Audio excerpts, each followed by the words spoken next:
Hello, my name is Bonnie and this is my channel, A Knitter Obsessed. This is my knitting podcast where I talk about all things knitting.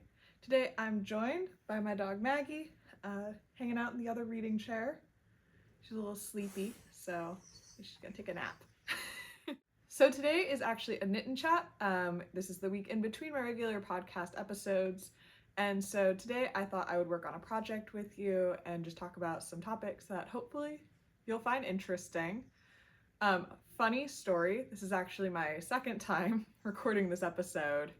Yesterday it was a nice sunny day out and I really wanted the fresh air in my house because we've had quite a few storms recently. So I had all my doors and windows open. And I don't know, maybe if you also have this problem, you'll understand where I'm coming from, but I have a neighbor with a very noisy dog who the dog is constantly barking. And for me, because it is seriously almost constant, it's sort of become background noise for me and I don't really notice it. But when I replayed the video with all of the windows open, all you could hear through the whole video was this dog barking. I was so frustrated. Like it definitely ruined the entire video. It's pretty much unsalvageable because I was like, maybe it's not that bad, and I paused it and I was like, nope, that was pretty bad. So we're doing it again. Hopefully it still comes off as nice and conversational. I'm assuming I will say completely different things than what I said yesterday. But yeah, so here we are again, take two, giving it a try, joined by Maggie for moral support. So yeah, if this sounds interesting to you, grab your knitting, grab your crocheting, grab your embroidery, whatever you're working on, and knit with me, and we'll get going. So today I'm working on my Wishbone sweater by Veronika Lindberg. Oh, so I do have the stitch markers still from yesterday to show how much progress I got. So yesterday, during the unseen knit and chat, I got this far. And so I will move the marker again so we can see how far I get today. So we'll start there.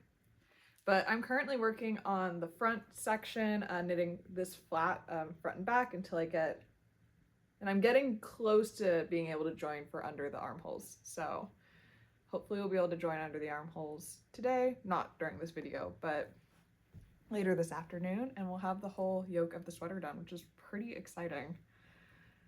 So yeah, let's get this set up. Here we go. So the plan for today, I have 3 topics that I would like to go through, and I'll have the various topics time-stamped in the description, so if one interests you but others don't, you can skip around, that's totally okay. But my first plan is just to give you a little bit of an intro, like a better introduction into who I am. So I did go through my whole knitting story and background in my very first episode, which I'll link up above and in the description box below. But I also figured I'd just go through and tell you a little bit more about me, a little bit more about, you know, who I am, some fun facts, you know, just get to know me a little better.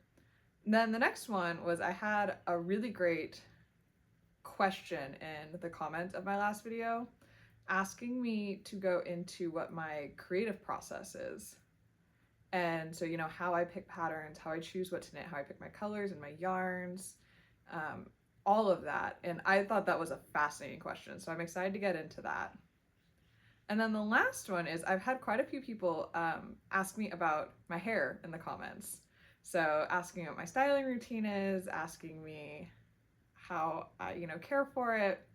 One person asking me how to wear hats with such thick hair, which I may or may not have a good answer to that, but I'm very happy to discuss it.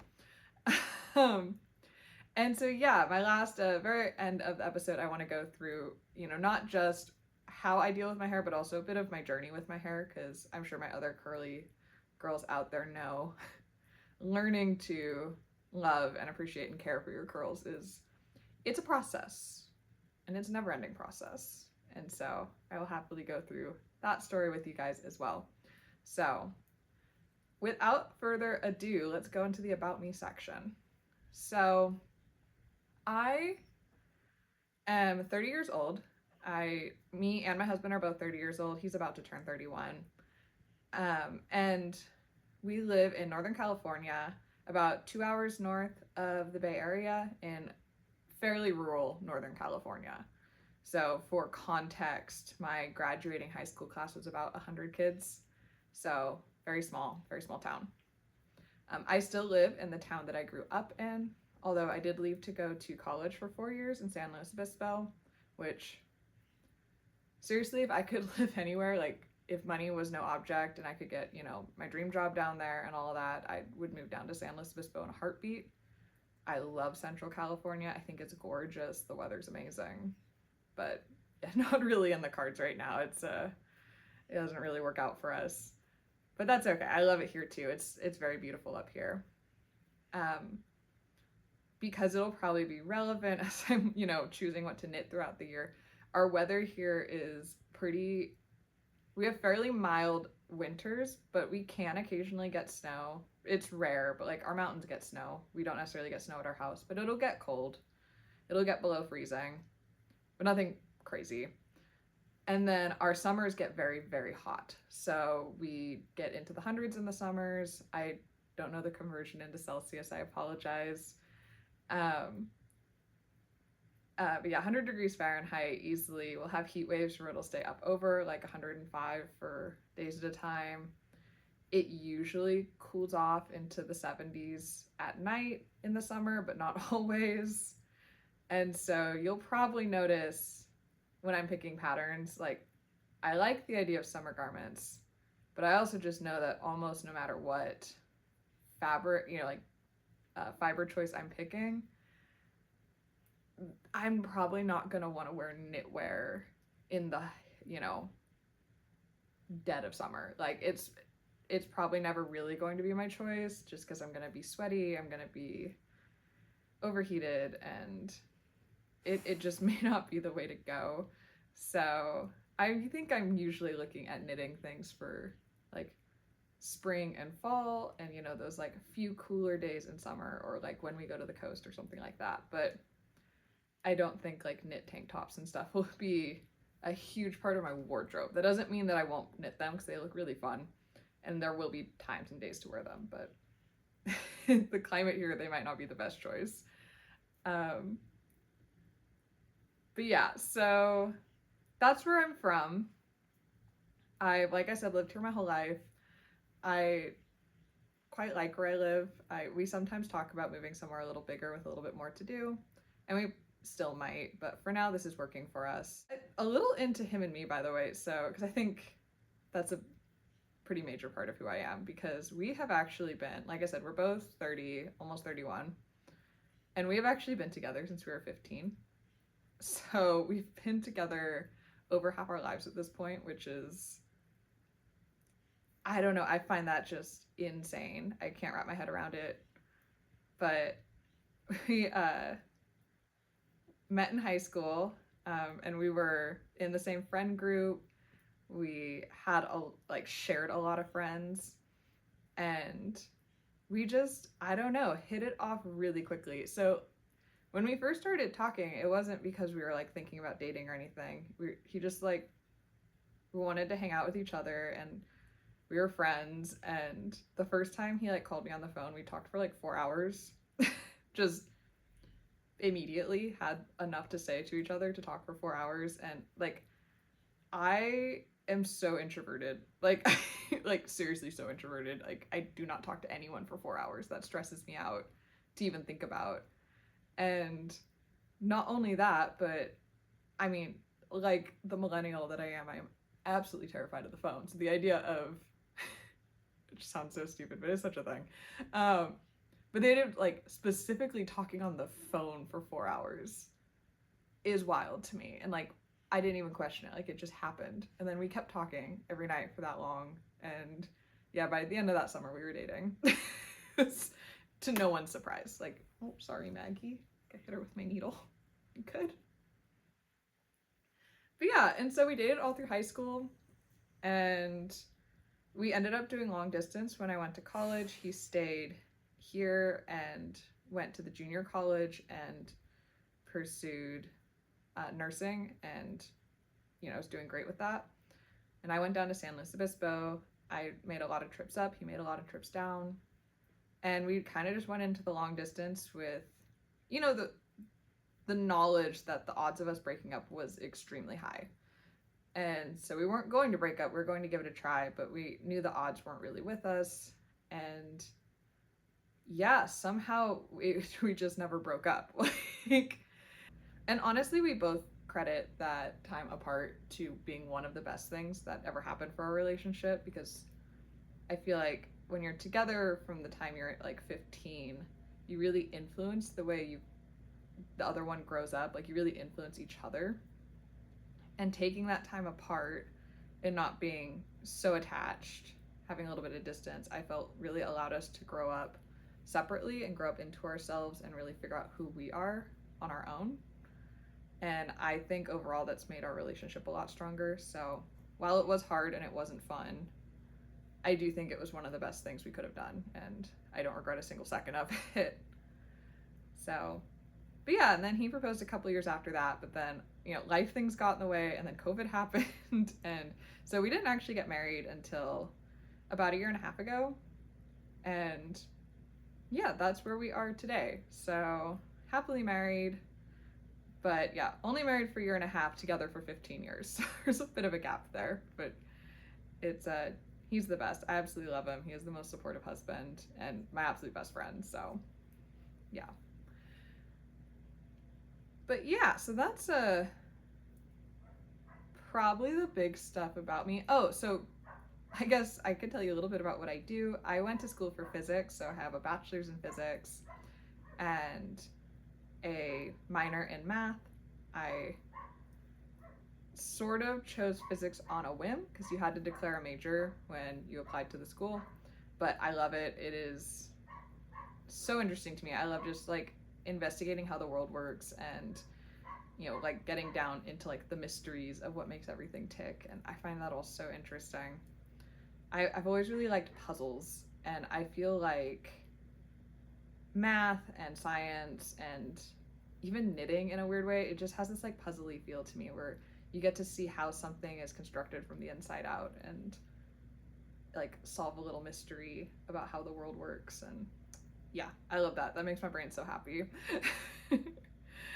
So the original, you know, plan when I got my physics degree was to go back and get my PhD and do that whole thing.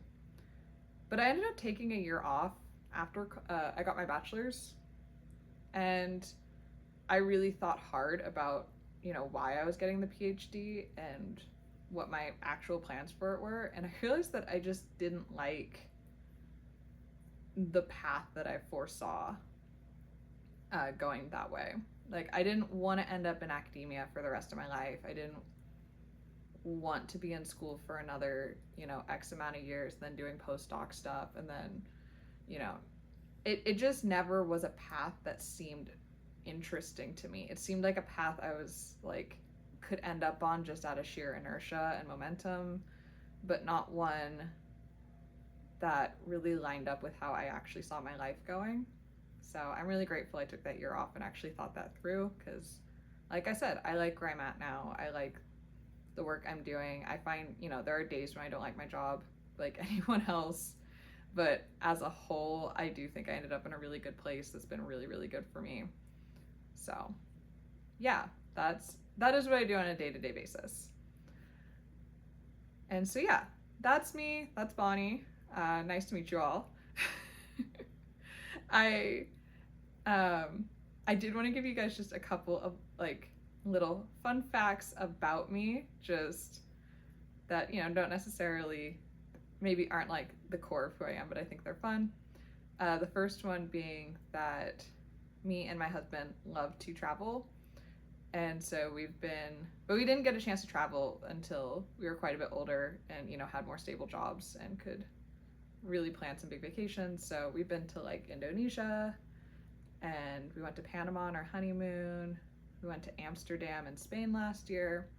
But my fun fact is that last year I went on my very first ever trip that I went on alone. So like I said, having been with my husband since we were 15, I haven't had a lot of opportunities to really be out like all the way on my own. but I went to London last year for a week to go do a ballet intensive with Isabella McGuire from Ballet with Isabella. And it was so cool. I mean, you know, being in a whole nother country all by myself, a whole nother city, and then also like pushing my body. It was like 8 hours a day of ballet, 5 days a week. Uh, and I like to describe it as like the most painful thing I've ever voluntarily done. Like, I think it was Wednesday, the third day. I almost could not get out of the hotel room bed. Like, I had to just go and like sit in the shower for like 10 minutes until my muscles like unwound and I was able to move again. But it ended up being like one of the most life-changing experiences I've ever had. I met a lot of really amazing people. It was really cool to navigate a city completely on my own and not feel afraid, like feel like I could do it. I get kind of stressed in crowds and in larger cities. Just, I have a bit of anxiety, and it was very cool to just like face that head on and, you know, be able to conquer it and be able to thrive. And I went and saw a bunch of shows. Like, seriously, one of the coolest experiences I've ever had. And yeah, so that was so cool. If you are in London and you like ballet and you can take any of Isabella's classes, I highly recommend her. She is an amazing teacher and she is so much fun. She has so much energy and just so much passion, and she will make you a better dancer. Like, it will hurt. You will work very hard, but you will come out stronger. So, and then my other fun fact is I mentioned in, I think it was my last knit and chat, that I had been on Etsy looking for a moose shaped stitch marker. And then in the video, I was like, I don't really have time to go into why I needed a moose, but I never found one. And so I think it's time. I'll tell you why I was looking for a moose stitch marker. But basically, I have a small collection of moose themed items where the purpose of the collection is to not make it look like I have a collection. I know that sounds very confusing, but it's like a hidden collection. And for some reason it brings me a lot of joy to have like I feel like I'm like hiding moose items around my house. It's very, very silly. But I only have a handful of items because, like I said, I'm very careful about what I add in, because I don't want to add in something where it's too obvious, where you're like, oh, you have a lot of moose. I see that. No, like, you should only really be able to notice like one moose at a time, and you should kind of forget about that moose before you find the other moose.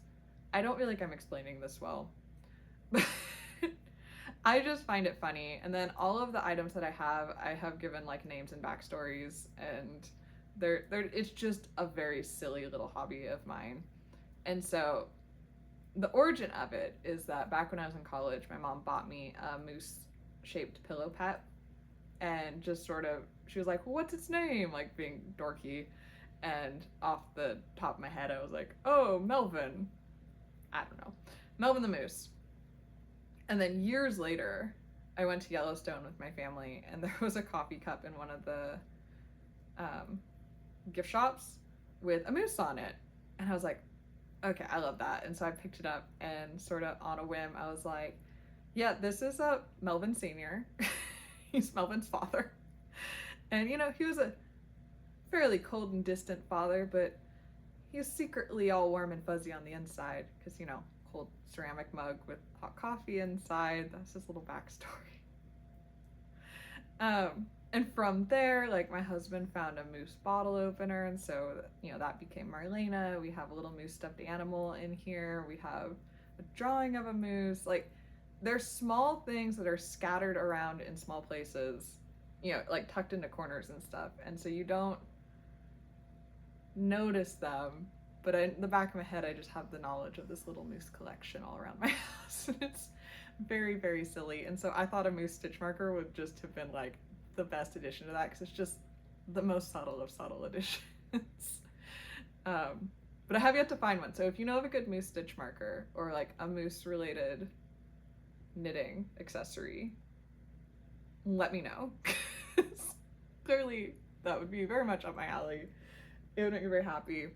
I almost forgot I actually have Melvin Sr. here. I'm drinking coffee out of him today. But yeah, this is Melvin Sr. He pretty much started it all.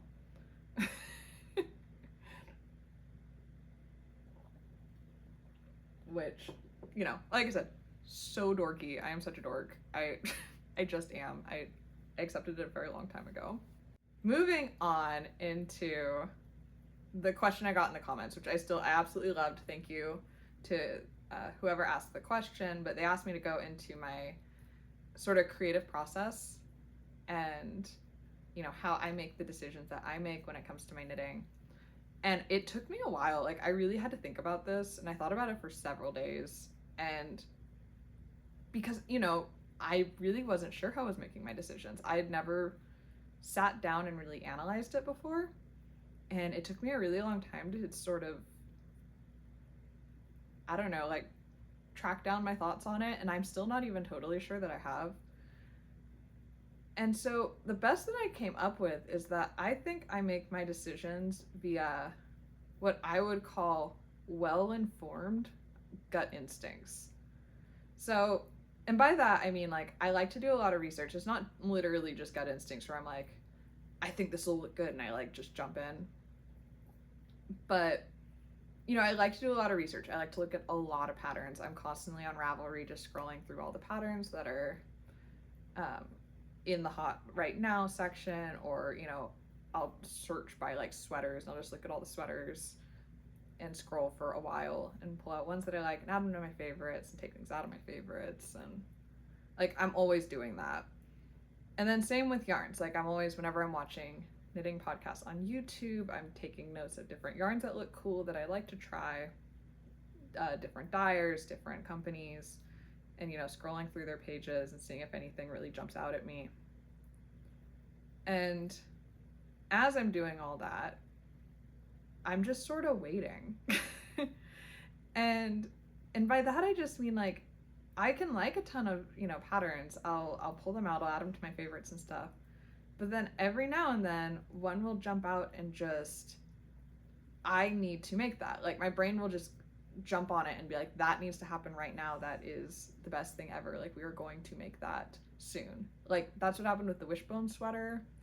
That's what happened with my bibliophile sweater. Like, I know that's just a pretty basic, like, sweatshirt style sweater, but something about the fit of it, my brain just loved and wanted and needed. And, like, I stand by it. Like, I love that sweater. I wore it, I finished it, you know, a little over a week ago, and I have worn it 4 times. Like, I really, really like that sweater. And so I'm just waiting for that moment of, like, I know in my gut that this is going to be a great choice, but I don't know where that feeling comes from. Like, that's what I can't put down into words. There's not really a rhyme or reason. And I'm pretty 50-50 on whether I'm making choices for, like, pattern first or yarn first. So for, you know, Wishbone sweater and, like, bibliophile sweater, it was 100% the pattern first. Like, I saw the pattern, I wanted to make that pattern, and then I went out and found the yarn that matched the vision I had for that pattern. So, you know, for the bibliophile sweater, I knew I wanted, like, a very structured, kind of sturdy, like, more rustic feeling yarn in a dark color, pretty specifically. And I thought that the Nightshades by Harrisville Designs was perfect. Like, I feel like I nailed that. That was exactly what I was picturing for that yarn and sweater combination. And then same with the Wishbone. Like, I've talked about it before, but when I saw that pattern, I immediately pictured it in a very specific deep red color. And then I went and found the yarn that would get me that result. And I'm very happy with it so far. But sometimes it is the yarn. So, like, my favorite flannel that I've worn in a couple of videos, I think, that one I absolutely found the yarn first. I was just, like, scrolling through Etsy and doing a little bit of, like, retail therapy, and I found Hilltop Fiber Farms, and I thought their yarn was gorgeous. And from there, I went and found a pattern that I thought would showcase the texture of that yarn the best. And that was how I found the favorite flannel. And again, I feel like that pattern really pairs well with that yarn. I think those were a good combo. And I think the secret is, my favorite part of this entire process is that moment when you find the combination of yarn and pattern that complements both the yarn and the pattern equally and really showcases everything.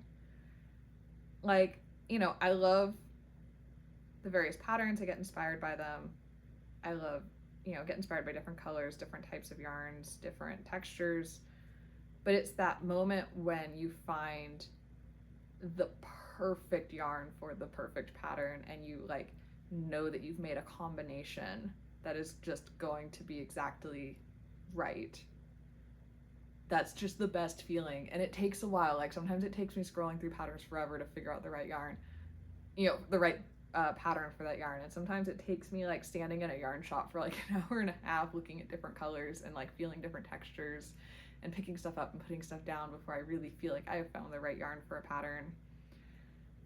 But I find all of that just super interesting and super fun. And so, yeah, I don't know. Again, I'm not sure that that really explains my creative process, to be totally honest, because a lot of it is just me waiting to feel like, you know, inspiration has struck like lightning or something. Like, I don't know. That's being very dramatic. It's waiting for me to just all of a sudden feel so excited and so giddy about something. But it's not me like making those choices for the most logical of reasons sometimes. It is much more of like a gut instinct, but a gut instinct based off of, you know, a lot of factors that I put a lot of research into. And I also, like I said, I feel like the well-informed part is important, because I used to do just being like, oh, I love this yarn. It'll be beautiful in a hat. And I would knit it up. And then I'd realize that, you know, a beanie made out of a 100% cotton yarn is, you know, maybe not a bad choice, but it's probably not going to have the same effect and properties as, you know, the wool that the pattern called for. And so I'm better now about doing research into like what the properties of the different yarns are, like taking into consideration the like washability and how they're going to grow and how they're going to change with wear and what I actually need quality wise in this pattern. And so it's not just looks that I'm getting these gut instincts off of, but also like the various qualities of both the yarns and the patterns. Anyways, that might have been super rambly. That might have made zero sense. And if it didn't, I am so sorry. I weirdly enough would say this is how I make decisions for most things in my life though. So I am very much a get a lot of information and then just wait until something feels right. Like that's how I picked physics for what I was choosing to study. It's like how I went back to dance. I just like waited until one day I had a crazy gut instinct that I just like needed to dance again, and it started me on this whole journey where now I'm teaching, and now it's, you know, a really major part of my life again. It's how I ended up in the job I currently have. Like I don't know, I'm just I take a lot of time to research, but then once I make a decision I'm like fairly impulsive about it and I just like commit. And so that's my process. I don't know.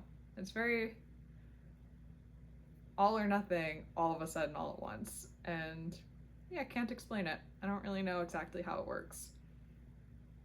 But yeah, let me know. This is, so seriously, I have been thinking about this question for days, for I guess a week, because I got that comment right when I posted my last video. So, and I've been finding it fascinating. Like it's so fun to think about. It's so fun to ponder in my head. And I really, really want to know what your guys' processes are. Like I would love to hear about, you know, if this is how your brain works, if yours is different. I'm assuming, you know, most people will be different. I think we all confront these decisions very differently. But how do you choose your patterns? How do you choose your yarn? Like what is your creative process? And how does it work? And is it a really conscious thing? Is it more in the back of your mind? Has it changed over time? Like seriously, let me know in the comments. I'm so intrigued. This is not something I'd ever really considered before, and now I just want to know everybody's answers. Like I'm so interested. But with that being said, I think I will move on into the hair part of my knit and chat. So just a little, I'll keep this brief, but I want to give you a little bit about my hair journey. So my hair has always had some texture to it. It was not this curly when I was younger. It was a lot more wavy and quite a bit thinner and lighter even. I had like very light brown hair when I was a kid, but it always had some wave to it. And then when I got into like middle school was when it started to get really curly, like late elementary school into middle school. And that would have been in the like mid 2000s, which if you know your hair history, the style back then was absolutely stick straight, like ironed to within an inch of its life, and no texture whatsoever. And yeah, I mean, I did straighten my hair every now and then, but it would take like an hour and a half, and it would never even be like all that straight just because I have a ton of hair. It's very, very thick. So even if I straighten it, still a lot of hair. I always really liked my curly hair. I always wanted my curls. The issue being I did not know at all how to take care of them. So there wasn't a lot of information out there, or wasn't, you know, nowadays I can just go on YouTube and look up videos about it, but it wasn't really a thing back then. And so I pretty much just wore like curl creams, and that's not nearly enough hold for my hair. My hair was always very, very frizzy. If there was like any weather at all, it would grow and grow and grow away from my head, just take over.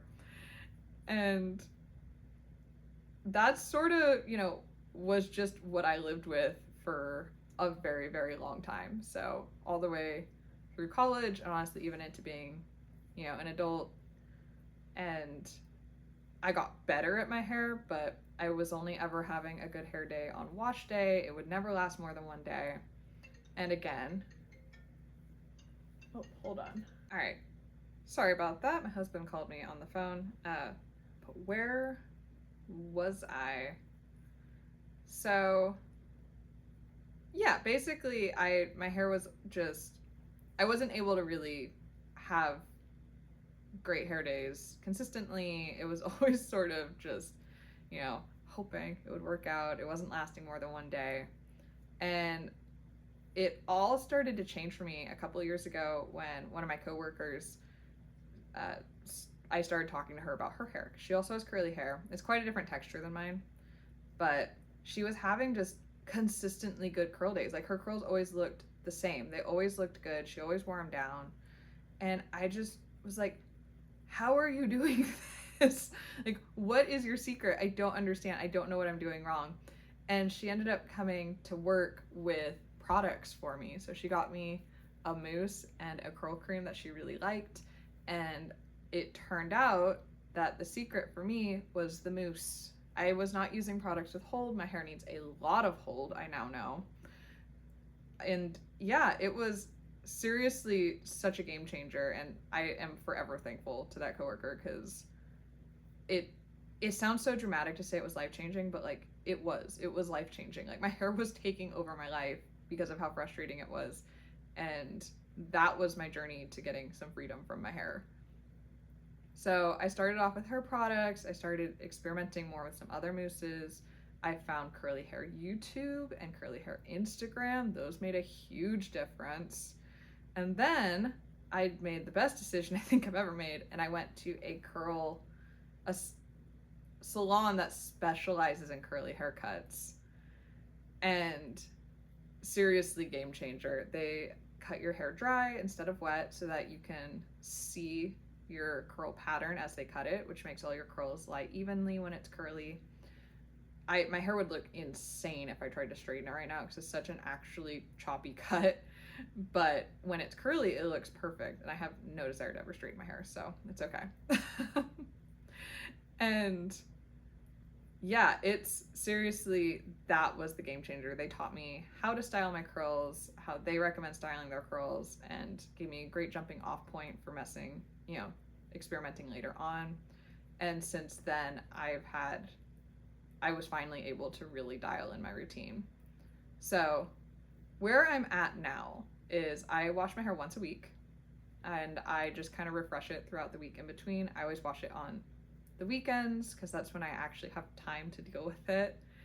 And yeah, I do think, I'm not saying like all curly girls should only wash their hair once a week. I honestly think for the health of my scalp, like if I was going for like ideal time in between washes, I would wash my hair twice a week. but my hair doesn't get greasy. It's more just that my scalp gets a little bit dry by the end of the week. And like I said, I just don't really have time in my schedule during the week to put in another wash day. I've done it before, like it's possible, but it's just irritating and I prefer to wait if I can. But yeah, so my routine, I'm probably gonna have to pause knitting on this for a minute so I can go through it, but I wash my hair once a week. I brought the products, but I wash using the Inner Sense line. I use their color line, but I also have color treated hair, so that's pretty much why. I really like these though. They have really gentle scents, and I'm fairly sensitive to smells, and so I really like the way they smell. They're very gentle on my hair, but they do a very good job keeping it very clean and moisturized. And then, sorry, I'm gonna have to reach down for each one. About every other wash, so every 2 weeks, I use a clarifying shampoo. I really like the Olaplex one. I feel like it's very moisturizing still, whereas a lot of clarifying shampoos can be very drying and very stripping. This one does not strip my hair. It just makes my scalp feel very, very clean and gets rid of any buildup, which is nice. And then about once a month, I use the Olaplex leave-in deep condition, not leave-in, the Olaplex deep conditioner or hair mask, moisture mask. That's the word I'm looking for. And so I use this about once a month just to really do some intense moisturizing on my hair. I like the Olaplex line for both of those products, but you do have to keep in mind I have some highlights in my hair, so there is some damage, which it's not damage that messes with my curls at all. They're like the gentlest highlights you possibly can get, but there's no way to lighten your hair without some damage, and so I do like the Olaplex line for just repairing some of that. It's a very high quality line of products. Once I am out of the shower, while my hair is still soaking wet, so before I touch it with a towel at all, I put in a bit of a leave-in conditioner. So this is the one I'm liking right now. It's the Inner Sense Serenity Smoothing Cream. And I really like this one. It's quite heavy, so if you have hair that's easily weighed down, I don't think I'd recommend this. But it happened to just be one that I had in my collection of products already, and I wanted to make sure I used up what I had before I bought more. So there are other leave-ins that I really like. This just happens to be the one in my rotation right now, and I'm not sure that it's the one I will use going forward. But I like a good leave-in. My hair needs a lot of moisture. And then as I'm styling my hair, I use just a tiny bit of the Curlsmith Featherlight Protein Cream just to give my hair a little bit of extra structure. This has a tiny bit of hold to it. So you're adding the moisture, the protein, which helps give your hair a bit of structure, and then just the littlest bit of hold. And I just keep that kind of coated on my fingers as I brush style my hair. So I go through each section with a brush and just smooth out the curls, and then I put a little bit of tension on the curl and like brush out, and that helps kind of snap it into its curl shape. If you haven't watched her, Mains by Mel on YouTube goes through that technique amazingly. It's where I got it. I'm not super precise when I brush style my hair. Like, I'm not going through every single curl individually and like making sure it's perfect. I do really big sections, and then at the very end, once I have it all kind of parted where it wants to be, I'll do a few curls on the top of my head and definitely my bangs, and I will get those curls looking a little bit nicer and cleaner. But most of my hair, I just do big sections and try and get the curls to clump together a little bit, but that's pretty much it. So nothing too crazy. But I personally think the biggest secret to my hair routine, the one that I think has made the biggest difference in how my hair looks every day, are the gels that I use. And specifically the fact that I use 2 different gels. So my first gel, I use all over my head, I use a very lightweight, light hold gel. And so this is my personal favorite. It's the Curlsmith Hydro Style Flexi Jelly. My only complaint about this is the smell is quite strong. I wish it was toned down just a little bit, but it's fine. And what this does is it provides light hold over all my curls. And so I make sure all of my hair is coated in this. And that light hold allows my hair to feel just a little bit more like hair at the end of all of this. Like, the curls aren't locked into place. They aren't super stiff. They aren't sticky. They have a lot of movement, a lot of volume, and it just feels very natural on my head. I don't notice this in my hair. But right at the end, I do 1 to 2 pumps of the Inner Sense I Create Hold gel. And this is a very thick gel, so I do 1 to 2 pumps, and then I combine it with some water in my hands, and I glaze that all over the top of my hair, and then just scrunch any that is left over on my palms into my hair. So it's not coating every single strand, it's definitely coating the top, but it's definitely spread out through my hair a lot more diffusely, I guess is what I'm trying to say. Like, I'm not putting as much of this in, I'm not making sure every single curl is coated in it, but it is adding that extra little layer of hold. It adds a lot of weatherproofing, so my hair isn't attacked by humidity the second I walk out the door, especially if it's like raining or something. I actually have a little bit of time with this guy. It adds a lot of shine, so it makes the curls look very shiny and healthy. And this is what I think is allowing me to have good curls day after day after day. So I now can have good curl days most of the week. In between wash days, I do refresh my curls as I go with just a little bit of water in my hands, and then I'll sort of finger comb through the curls that get stuck together, because my curls tend to like want to clump all into like one single mega curl as the week goes on. And then I'll go through, and any curls that are being really problematic, which is usually my bangs. Bangs are a pain in the butt, but they're what I like. I'll go through and rebrush style those. So I'll get them a little bit wet, not like soaking wet, but just go through each brush individually with my hairbrush and re-separate them out, re-clump them. But that's pretty much it. I do diffuse my curls, but I'm really lazy and I don't like how long diffusing my hair takes, so I usually diffuse it like halfway and then call it good and let it air dry the rest of the way. I don't have any problems with that. That's another reason that I try to wash my hair on the weekends, is because I really obviously don't want to go to work with wet hair. It's not a look I'm super into. And I'm just so uninterested in diffusing my hair all the way dry. Like, I get so bored. I also don't use regular towels on my hair. I use, I think they're called like potato sack towels or something like that. But they're, I don't know, they're just sort of like a very thin towel, like almost like a kitchen towel.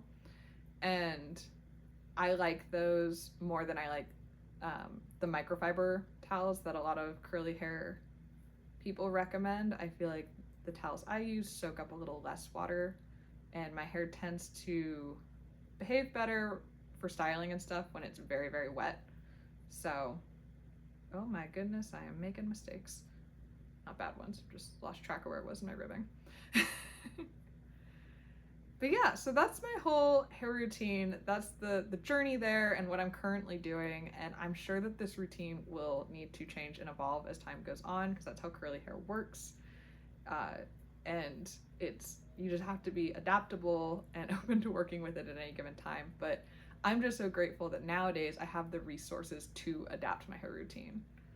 Like, I can make changes to products and have ideas of how different products will work, and when my hair starts to do things weird, I have ideas on how to cope with it. Like, I was having trouble with my curls recently, and I was able to figure out that they needed a bit more moisture, most likely due to the highlights that I added, because I have like the skill set and the knowledge now to know those things, and it's seriously just been such a game changer. And while I might have a fairly elaborate like styling routine, I only do it once a week, and I spend the rest of the week not worrying about my hair anymore. Whereas I used to worry about my hair constantly. It used to just be in the back of my mind all of the time. and it is so freeing. Oh my gosh, it is so nice not having to think about it as much. And yeah, so for all of you that were curious, that's the routine.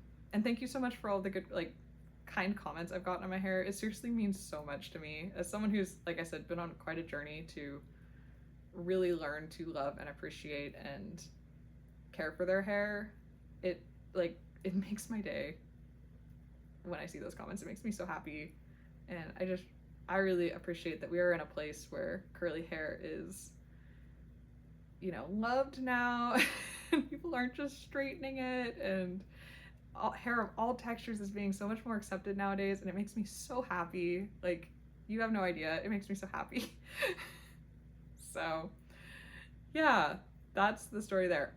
Oh, and I did want to, so someone asked me how I wear beanies with such thick hair, and I hate to say it, but I am still figuring that out. And as someone, I love to knit beanies so much. They're so fun, they're so rewarding to knit.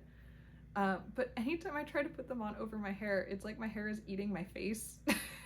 Like, it all just gets shoved forward into my face, and it's a lot. And then if I try to, like, you know, let's say I find a place where my hair can lay where it looks good, then as soon as I take the hat off, I'm having like some wild hair day because of the hat. So like it'll be all flat here and like extra fluffy at the bottom. My go-to typically is like pigtail braids with the hat over the top. And it's not really my favorite look, but it works. It will keep, you know, the rain off my head and keep my hair out of my way. And so I usually wait to wear hats for days when I'm having kind of a bad hair day anyways.